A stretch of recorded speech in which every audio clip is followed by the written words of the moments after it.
Over 2 days in June of 1944, the Imperial Japanese Navy lost close to 600 aircraft in the skies over the Mariana Islands. Most of them fell in a single afternoon. American pilots, watching enemy planes drop one after another into the sea, began calling it a turkey shoot, and the name stuck. Historians still put the 2-day total somewhere between 550 and 645. What none of them dispute is the machine at the center of it, the Grumman F6F Hellcat.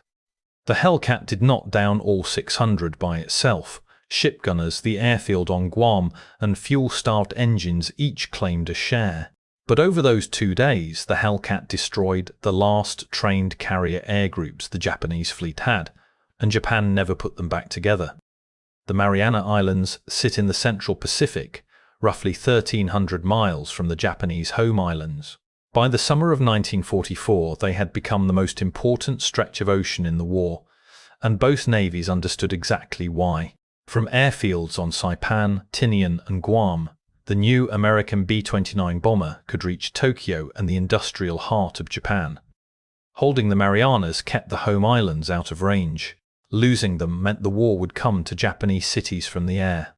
On the 15th of June, under the vast amphibious operation the Americans had code-named Forager, United States Marines went ashore on Saipan behind a covering fleet. For the Japanese High Command, that landing was the trigger. The islands could not be surrendered without committing the fleet, and the order went out to run the plan the Navy had held in reserve for exactly this moment. The plan was called A-Go, and it belonged to Vice Admiral Jisaburo Ozawa. Ozawa would take the mobile fleet, the last massed carrier force Japan still possessed, out to meet the Americans and force one decisive battle in open water. He sailed with 9 carriers and about 430 carrier aircraft, screened by battleships and cruisers. On a fleet list, it still looked formidable. Ozawa built the whole plan around a single technical advantage, the reach of his aircraft. Japanese carrier planes carried less armor and less protective weight than their American counterparts, and that lighter build gave them longer range. Ozawa meant to use that range to strike first, from a distance the Americans could not answer. He would launch from far to the west, hit Task Force 58 from beyond the range of the American carrier planes, then fly his aircraft onto the airfields on Guam. There they would rearm and refuel, and on the return leg they would strike the American fleet a second time before landing back aboard the carriers. It was a plan that turned his one advantage, distance, into a hammer meant to fall twice. What was gathering in the Philippine Sea would be the largest carrier battle ever fought. Between the two navies, roughly 24 aircraft carriers and well over 1,000 aircraft were closing on the same stretch of water, and the outcome would settle whether Japan could still contest the Central Pacific at all. On paper, the outranging doctrine was sound. In practice, it asked an enormous amount of the men who had to fly it. Shuttle bombing across hundreds of miles of empty ocean, finding a moving enemy fleet, then finding a small island airstrip, demanded precise navigation and steady nerves. Above all, it demanded experienced pilots, and experienced pilots were the one thing Ozawa did not have. The naval aviators who had flown at Pearl Harbor, who had won at the outset and traded evenly at the Coral Sea, were mostly gone. 2 years of attrition had consumed them, at Midway, over Guadalcanal, and in the long, grinding air campaign up the Solomon Islands. Each veteran lost had carried hundreds of flight hours and hard combat judgment into the sea with him. Their replacements were a different order of airmen. Japan had never built a large-scale system for training and rotating pilots the way the United States did. As the losses mounted, training was compressed and cut short to feed the front, and the young men Ozawa launched over the Marianas had only a fraction of the hours their predecessors had logged. Many had just barely qualified to land on a moving deck at all. Some had never done it under fire. They were being sent to fly the most demanding mission imaginable, a long overwater strike against a defended fleet on the thinnest training the Navy had ever accepted. The aircraft were still capable. The men in them were not ready, and the plan left no margin for that gap. Waiting for them was an aircraft designed from the start to end the reign of the plane that had terrorized the early Pacific. The Grumman F6F Hellcat existed to solve one problem, the Mitsubishi A6M0.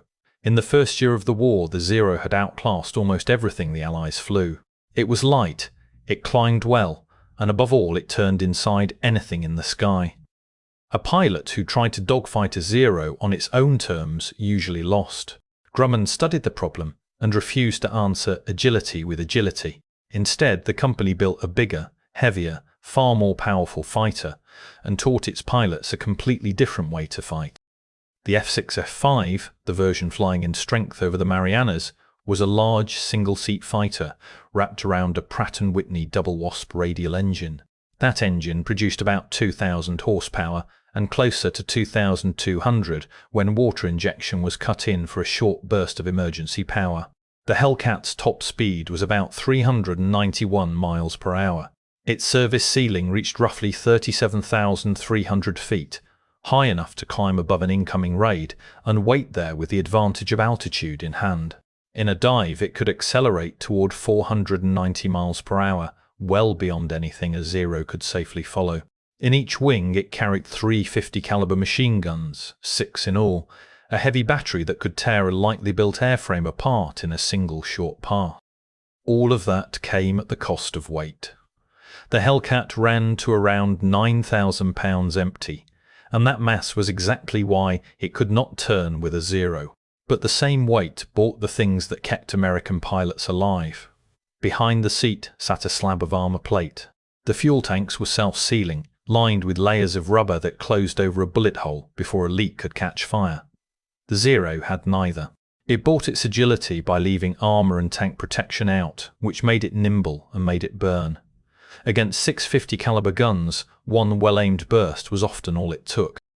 Out of those numbers came the tactic that defined the battle, boom and zoom.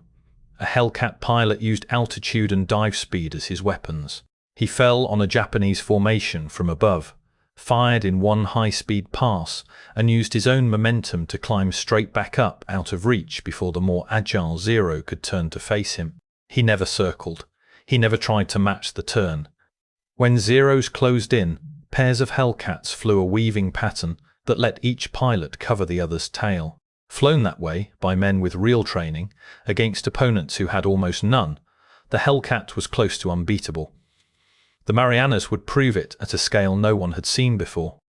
None of this was theory by the summer of 1944. The Hellcat had first gone into combat in August of 1943, and within months it had rewritten the balance of the Pacific Air War. Over the great Japanese base at Rabaul that November, Hellcats had met large formations of enemy aircraft and come away with a lopsided victory that left no doubt about which fighter now owned the sky. By the time the mobile fleet sortied for the Marianas, the F6F was not an experiment. It was a proven design, flown by a steadily growing pool of trained pilots. What happened over the next 2 days was not an upset. It was the tool being used at full stretch against the worst possible opponent for it. The fleet the Hellcats flew from was Task Force 58, under Vice Admiral Mark Mitscher, the fast carrier force covering the Saipan landings. Mitscher had 15 carriers and close to 900 aircraft, a large share of them Hellcats. Over him, in overall tactical command of the 5th Fleet, stood Vice Admiral Raymond Spruance, whose orders put the safety of the invasion above the destruction of the enemy fleet. Spruance refused to be drawn away from Saipan to chase Ozawa into open water. He would hold his position and let the Japanese come to him. That choice would later draw criticism, since standing on the defensive also let a large part of Ozawa's fleet escape westward when a bolder pursuit might have trapped it. But it guaranteed the one thing Spruance had been ordered to guarantee, the safety of the men on the Saipan beaches, and it handed the opening of the battle to the defense. The American defense held a weapon Ozawa had not fully reckoned with. Every major American ship carried radar, and behind the radar sat trained fighter direction officers, whose whole job was to read the incoming raids and vector fighters onto them by radio. The Japanese formations would be seen long before they arrived. The Hellcats would not have to search. They would be guided to the right altitude and the right position, and told when to strike. The raids were built the way a carrier strike was always built. Nimble Zeros flew cover for the Judy dive bombers and Jill torpedo planes that carried the actual weight of the attack. Against them, the Americans layered their fighters, Combat air patrols of Hellcats orbited high over the fleet, more sat on deck at readiness, and the fighter direction teams fed them a running picture of every contact. The instant a raid registered on radar, fresh Hellcats were launched and climbing, while the airborne patrols were steered onto the bearing. The Japanese were flying into a defence built to see them coming. At first light on the 19th of June, Ozawa's carriers turned into the wind far to the west and began launching. The mobile fleet committed its strength in 4 separate raids spread across the morning and into the afternoon, more than 400 aircraft in all. Each raid met the same machine, and each was broken in turn. The first raid, about 68 aircraft, showed on American radar screens while it was still well out to sea. The warning gave Mitch's carriers time to send dozens of Hellcats climbing to meet it. The Hellcats intercepted the formation far short of the ships, dove through it, and tore it apart. Almost none of the 68 got anywhere near the American fleet, and the few that did accomplished nothing. The second raid was larger, about 107 aircraft, and it fared no better. Radar caught it early. Fighter directors stacked the Hellcats high and vectored them out to meet the formation while it was still roughly 60 miles from the ships. The interception broke the raid apart on the approach. A handful of Japanese planes pressed through the fighter screen and reached the fleet, and one bomb struck the battleship South Dakota and caused casualties among her crew. It was the hardest blow any Japanese pilot landed all day, and it did not sink or even slow a single ship. Not one American carrier was hit. The third raid, about 47 aircraft, came in from a different bearing and was intercepted roughly 50 miles out. Most of it was scattered before it could form up for an attack, and only a few planes broke through, to no effect. The fourth raid dissolved in a different way. Part of it flew to an outdated position report, found empty ocean where the American fleet was supposed to be, and had to turn back with fuel running low. The rest were vectored straight into waiting Hellcats and shot out of the sky. Across all 4 raids the pattern never varied. Detection, interception from above, a diving pass, and Japanese aircraft falling into the sea in numbers that stunned even the pilots doing the shooting. The fighting produced individual records that read like exaggerations and were not. Commander David McCampbell, leading Fighter Squadron 15 off the carrier Essex, downed 5 Japanese dive bombers in his first sortie of the day, then took off again and downed 2 more over Guam. 7 aircraft destroyed in a single day's flying. He was one pilot among hundreds doing similar work. All across the task force the radio nets filled with kill calls until the reports began to sound routine. What the Hellcats did not finish, the ships did. The Japanese planes that broke through the fighter screen flew into a wall of anti-aircraft fire thickened by a new American invention, the proximity-fused shell. Instead of needing a direct hit or a lucky-timed burst, the proximity fuse detonated the shell on its own as it passed near an aircraft, multiplying the effectiveness of every gun in the fleet. Between the Hellcats above and the gunfire below, the raiders that reached Task Force 58 were cut down with almost mechanical efficiency. By the end of the 19th, the arithmetic was one-sided past belief. Ozawa had launched about 430 carrier aircraft during the day. Only around 100 remained flyable by nightfall. On that single day, the Japanese lost roughly 346 carrier planes, and dozens more land-based aircraft were destroyed on and over Guam's Orote field, the very airstrip the shuttle plan had depended on. American fighters were credited with close to 300 Japanese aircraft downed in aerial combat. Against that, the Hellcats lost somewhere between 12 and 29 of their own. The kill ratio ran near 25-1, and in some individual engagements closer to 35-1.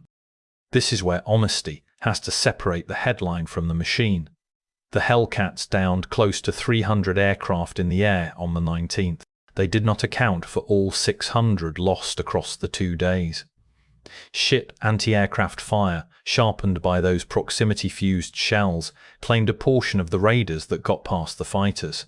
Around 50 more Japanese aircraft were destroyed on and over Guam, and a large number were operational losses, planes that simply ran their tanks dry on the long return flight, ditched in open water, or crashed trying to land on crippled decks in the dark. The Hellcat was the primary cause of the disaster in the air. It was not the only cause, and the full number belongs to the whole fleet. The second half of Ozawa's plan fared no better than the first. The aircraft meant to shuttle through Guam, land, rearm and strike a second time found no sanctuary there. American fighters were already ranging over Orote Field, and the Japanese planes that made it that far were caught in the pattern, low and slow with their fuel nearly gone, and shot down on the approach or destroyed over the field. The airstrip that was supposed to double Ozawa's striking power became one more place his aircraft went to be lost. By the hour the shuttle leg should have delivered its second blow, there was almost nothing left to deliver it. While the Hellcats worked over the raids in the air, 2 American submarines were doing damage no fighter could touch.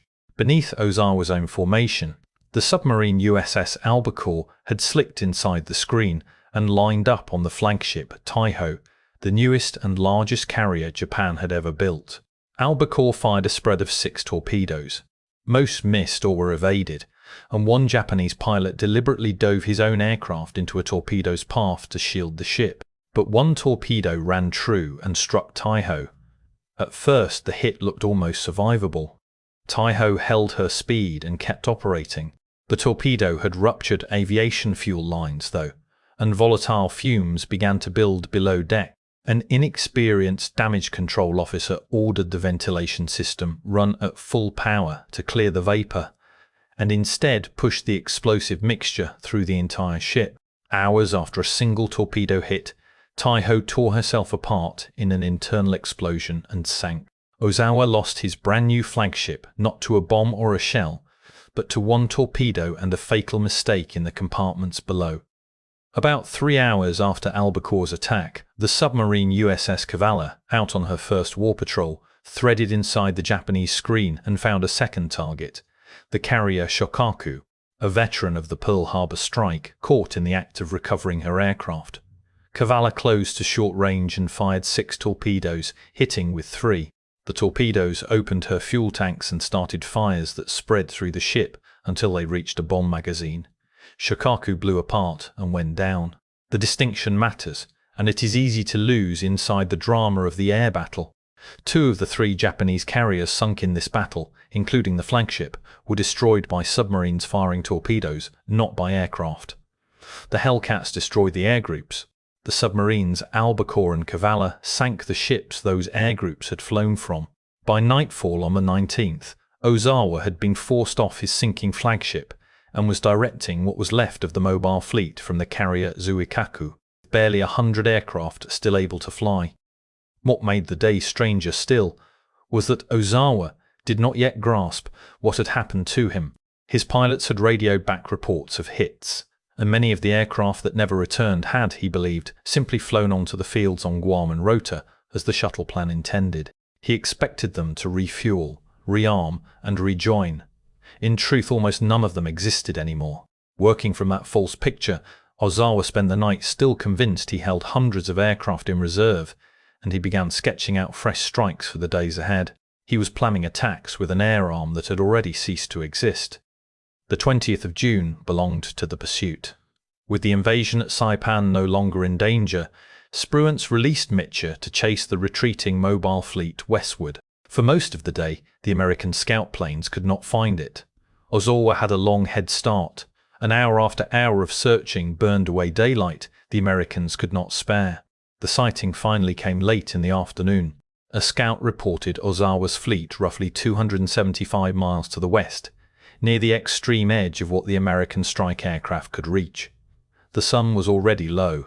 Launching at that range meant the crews would attack in failing light and fly home in full darkness, and many would run their tanks dry before they saw their own decks again. Mitcher weighed the arithmetic and gave the order anyway. About 216 aircraft climbed off the decks into the dusk. Hellcats, dive bombers and torpedo planes, flying out to the limit of their fuel in what the crews would remember as the mission beyond darkness.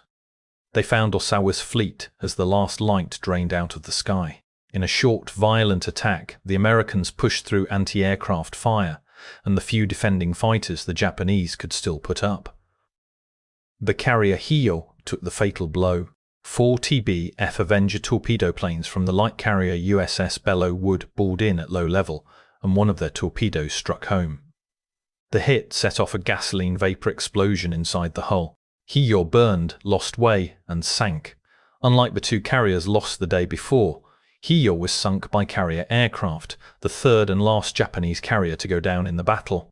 Other ships were damaged and more aircraft were shot down, but the daylight was gone, and now the American crews had to get home.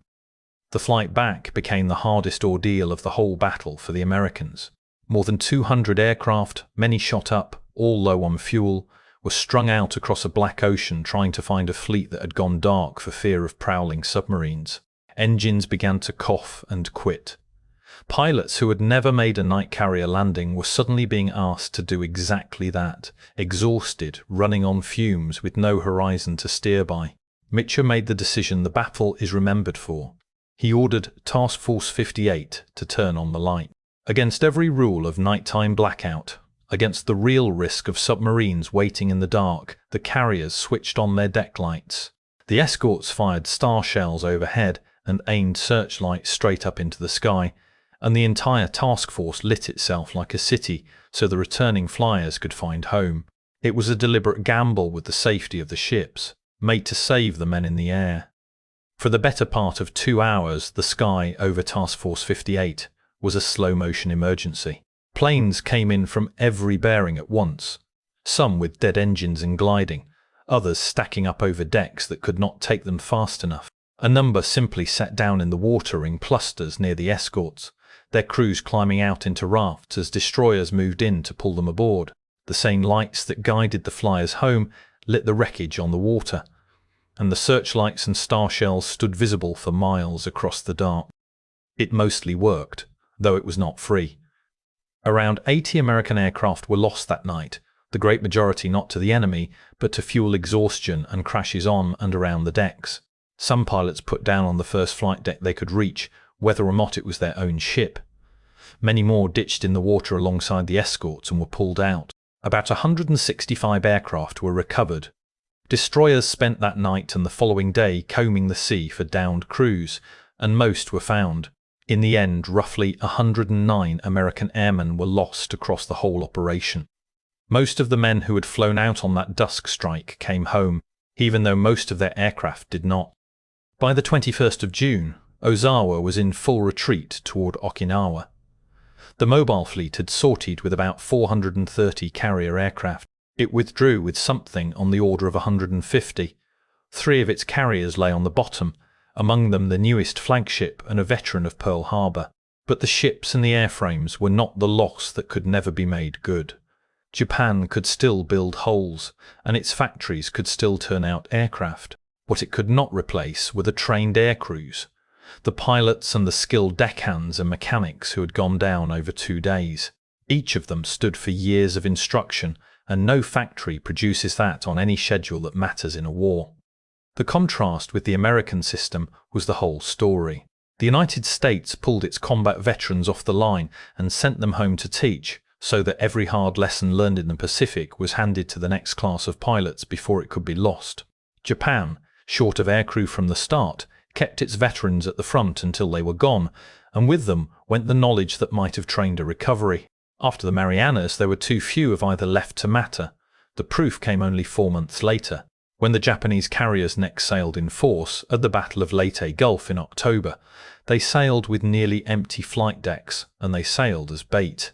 Their entire purpose was to lure the American fleet away from the invasion beaches, because there were no longer air groups worth the name to put aboard them.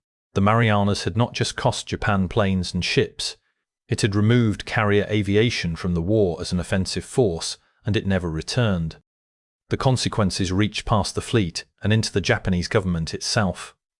With the air battle lost, Saipan could not be held. American forces secured the island in early July, and the shock of losing it carried all the way to Tokyo. The Marianas were the inner ring of the Empire's defences, and their fall put the home islands squarely within reach of the B-29. Within days of Saipan's loss, the government of Prime Minister Hideki Tojo collapsed, and he and his cabinet resigned on the 18th of July. One Japanese admiral said afterward, plainly, that the war had been lost with the loss of Saipan. The air battle over the mobile fleet was the reason the island could not be saved. The Hellcat flew on to the end. By its final accounting, it was credited with about 5,156 enemy aircraft destroyed in air-to-air combat, roughly 75% of every aerial victory the United States Navy claimed in the entire Pacific War. No other American fighter came close to that total. The design decision at the heart of it, to give up the turn in order to own the dive, had been proven right on the largest scale the war would ever offer. The battle is remembered for how one-sided it was, and that reputation is earned. The numbers beneath it are colder and more exact. Close to 600 aircraft lost against a couple of dozen, 3 carriers sunk, 2 of them by submarines and only 1 by aircraft. 109 American airmen who did not return from a battle their side, 1 without question, and an enemy naval air arm that flew out to sea at full strength and came home a remnant, finished as a striking force for the rest of the war.